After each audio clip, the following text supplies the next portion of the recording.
Good morning friends, welcome to our channel शिक्षा का प्रतीक। Friends, our today's topic is principles of directing.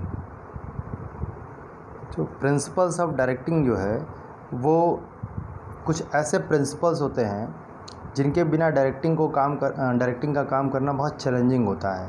Directing का काम करना मीन्स कि to give the direction and instructions to every types of employees is not an easy task for any manager. किसी भी manager के लिए अलग अलग सारे एम्प्लॉयज़ को इंस्ट्रक्शन देना, ठीक है, ये इजी टास्क नहीं होता, क्योंकि हर एम्प्लॉयज़ एक अपना अलग एक नेचर होता है, उनका अलग एक काम होता है। उनको डायरेक्शन देना, तरह तरह के डायरेक्शन देना, वो एक इजी टास्क नहीं होता है। तो कुछ प्रिंसिपल्स है डायरेक्टिंग के जिनको कि मैक्सिमम मैनेजर्स फॉलो करते हैं और जिनको फॉलो करने से उनका ये डायरेक्टिंग का काम आसान हो जाता है।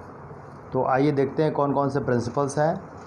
First principle is principles of directing. Principles of directing में पहला प्रिंसिपल है maximum individual contribution. Maximum individual contribution. Directing helps every individual to contribute their maximum efficiency. Directing क्या करता है?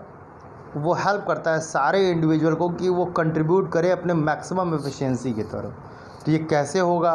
तो मैनेजर इस तरीके से डायरेक्शन दे कि सारे लोग मोटिवेट होकर के अपना 100% दे। सारे जो एम्प्लॉयज़ है, सबऑर्डिनेट्स है, वो अपना 100% देने के लिए मोटिवेट हो जाए, बिना किसी क्लैशेस के या बिना किसी डिससेटिस्फैक्शन के। नेक्स्ट प्रिंसिपल है कि harmony of objectives. Objectives, there are two types of objectives. First one is personal objectives, second is organizational objectives.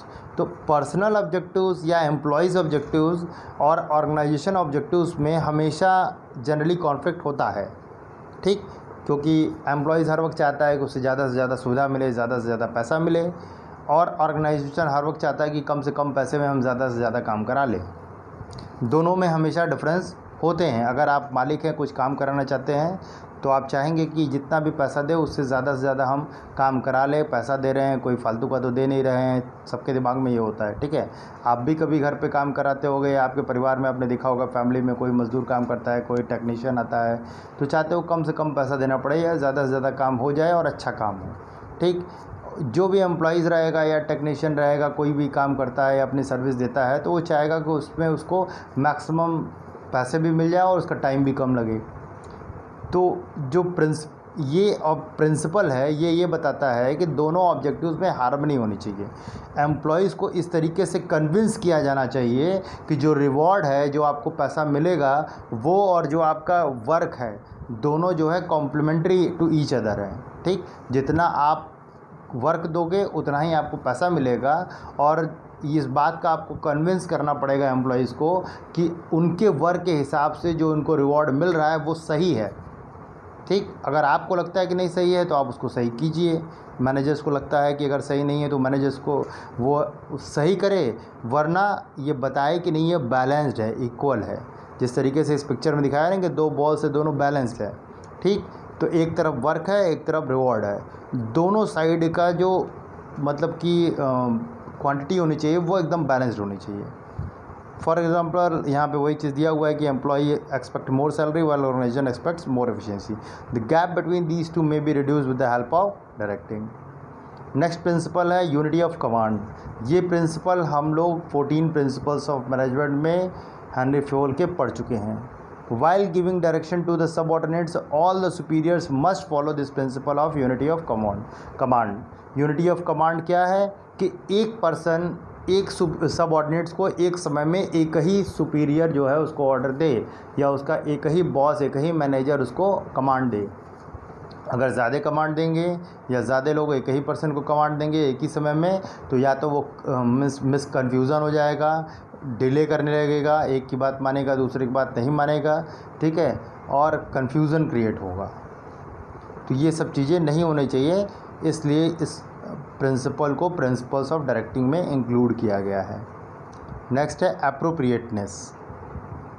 जिस तरीके से इसमें इस पिक्चर में दिखा रहा है आपको कि एक बोल्ट है और एक रिंच है। तो रिंच जो है इस बोल्ट को अब किसी भी बोल्ट को खोलने के लिए जब तक आप एप्रोप्रिएट साइज़ का रेंच नहीं लगाएंगे, वो उसको आप खोले या बंद करना पॉसिबल नहीं है। खोलना या बंद करना, ठीक, मीन्स उसे लॉक करना या अनलॉक करना पॉसिबल नहीं है, ठीक है। तो आपको उसी तरीके से हर एक व्यक्ति जो है, एम्प्लॉइज़, जितना भी एम्प्लॉइज़ होते हैं, जितने भी सबऑर्डिनेट्स होते हैं, डिफरेंट तरीके के, एक सुपीरियर के अंडर में कई तरीके के सबऑर्डिनेट्स होते हैं, तो सभी एक अपने आप में एक अलग साइज़ के बोल्ट हैं। और मैनेजर को हर एक बोल्ट के लिए एक नए रेंज का, एक नए परफेक्ट साइज़ को तलाश है। इट मीन्स दैट कि आपको मैनेजर को हर एक पर्सन को डील करने के लिए एक एप्रोप्रिएट टेक्निक अपनानी चाहिए। Appropriate technique should be adopted by the superior based on the needs and wants of the employee. किस एम्प्लॉई की क्या ज़रूरत है, क्या वो चाहता है, उसके हिसाब से उससे बात करे, उसके हिसाब से उसको काम दे, उसके हिसाब से उससे काम का फीडबैक ले, ठीक। For example, some are seeking for monetary benefits but some other for promotion. अब जैसे कोई एम्प्लॉई है, उसको पैसा तो खूब मिल रहा है, पर फिर भी वो संतुष्ट नहीं है। क्यों? क्योंकि वो चाहता है उसे प्रमोशन मिले। तो आप पैसा ना भी बढ़ा करके किसी साल आप उसका प्रमोशन कर दीजिए, तो वो ज़्यादा खुश रहेगा और कंपनी के कुछ पैसे भी बच जाएंगे। तो आपको देखना पड़ेगा कि जो इस एम्प्लॉई के बारे में, जिस एम्प्लॉई से आप काम ले रहे हो, वो चाहता क्या है, ठीक। तो आई होप दैट कि this point you all have got it, ठीक है। आपको ये पॉइंट समझ में आ गया होगा कि हर पर्सन को डील करने के लिए एक अप्रोप्रिएट टेक्निक यूज़ करनी चाहिए। एक ही टेक्निक सब पे इस्तेमाल नहीं हो सकती। नेक्स्ट है हमारा managerial communication. Effective managerial communication throughout the organisation at all levels makes direction effective. अब सिंपल सी चीज़ है कि एक ये तो हमारे लाइफ में ईच एंड एवरी मोमेंट पे हम देखने को मिलता है। जैसे कोई बात है, कोई एक टीचर समझाता है, हमें नहीं समझ में आता है, दूसरा टीचर समझाता है, हमें समझ में आ जाता है। कोई बात है, मम्मी मना करते रह जाती है, फिर भी हम नहीं मानते हैं, फिर अगर कोई टीचर या कोई भैया या कोई ऐसा दोस्त हमारा बताता है कि जिससे हम प्रभावित होकर वो बात मान जाती कि नहीं ये सही है। तो इसका कारण ये है कि इफ़ेक्टिव कम्युनिकेशन नहीं था। पहले जिसकी बात हम नहीं माने, उसका और आप में इफ़ेक्टिव कम्युनिकेशन नहीं था। तो हर मैनेजर को चाहिए कि इफ़ेक्टिव मैनेजरियल कम्युनिकेशन मीन्स कि इस तरीके से संवाद करें कि उसके बाद का प्रभाव पड़े अपने सबऑर्डिनेट्स पे, ठीक। इसमें ये कैसे होगा कि इसमें कोई बैरियर्स ना आवे, कोई बाधा ना आवे, ये आइडियाज़ एकदम फ्री फ्लो हो, ठीक है। आपके आइडियाज़ मिलते हो, इन्फॉर्मेशन एकदम जैसा आप देना चाहे वैसा जा रहा है, तोड़ मरोड़ के नहीं पहुंच रहा है उनके पास। सजेशंस है, आप उनसे फीडबैक लेते हैं, उनके भी कंप्लेंट्स और ग्रीवेंस को सुनते हैं, ठीक है, ग्रीवेंसेस को सुनते हैं। तो इससे क्या है कि दोनों में जब खुल के बात होती है तो अच्छा इफ़ेक्टिव कम्युनिकेशन होता है। और अगर सबऑर्डिनेट्स अपने मन में बात रख करके आपसे ज़्यादा कुछ नहीं बोल पा रहा है, फिर भी अंदर अंदर वो डिससेटिस्फाइड है, तो इफ़ेक्टिव कम्युनिकेशन नहीं होगा। हो सकता है आप उसके अच्छे के लिए कुछ बताएं और वो गलत ही समझे। तो मैनेजर को इस तरीके से अपने सबऑर्डिनेट के साथ एक अच्छा कम्युनिकेशन बना के रखना चाहिए। नेक्स्ट प्रिंसिपल ऑफ डायरेक्टिंग में इंक्लूड किया गया है use of informal organisation.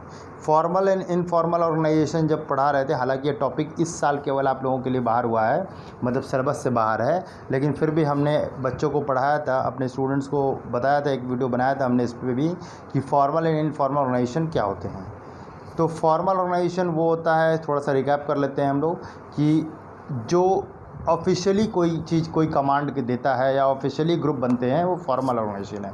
Suppose करिए कि एक सुपरवाइज़र है, उसके अंडर में 4 वर्कर्स हैं, तो उनके ग्रुप को फॉर्मल ऑर्गेनाइजेशन है वो, ठीक। एक टीम बना दी गई, स्पोर्ट्स टीम, तो वो फॉर्मल ऑर्गेनाइजेशन है। और खुद से आप वर्क प्लेस पे जहाँ जाते हो, काम करते हो, स्कूल में, ऑफिस में, वहाँ खुद से दोस्ती जब आपकी हो जाती है और आप ऑफिस की बातें ना करके थोड़ा घर की बातें भी करने लगते हो या थोड़ा पर्सनल बातें भी करने लगते हो, तो वो इनफॉर्मल ऑर्गेनाइजेशन हो जाता है।